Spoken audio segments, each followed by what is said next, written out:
Yusek, I just want to get the reaction ng palasyo regarding po sa dalawang insidente ng pamamaril no sa mga paaralan. Una po sa Tacloban and then kahapon po sa Ateneo de Zamboanga.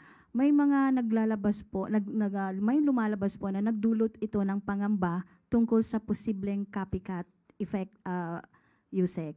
So ano po yung reaksyon ng palasyo dito at may natanggap na po ba ang palasyo na assessment mula sa PNP or DepEd kung may iba pang mga credible na banta sa mga paaralan? Opo, medyo kailangan na rin po natin siguro alamin kung paano ibabalita itong mga ganitong klaseng sensitibo na pangyayari, lalo-lalo na apektado ang mga minor de edad. May nakapagsabi na rin na dapat din tayong maging maingat sa paglalahad at baka nga pamarisan dahil isipin ng mga kabataan na sa ganung edad ay wala namang maaaring makulong. Hindi po kasi ito ang dapat na talagang naituturo natin sa ating mga kabataan. Ang dapat nating itinuturo ay ang tamang pag-uugali, paano igalang ang ating mga ang kapwa at kung paano makitungo sa ating mga kaklase, sa ating mga guro, sa mga elders. At napag-usapan na rin po namin kanina na Secretary Dave Gomez ang patungkol dyan.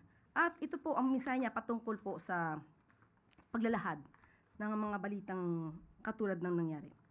And I quote, "We reiterate our position that in incidents involving minors, all state media must exercise the highest level of caution in how such tragedies are reported.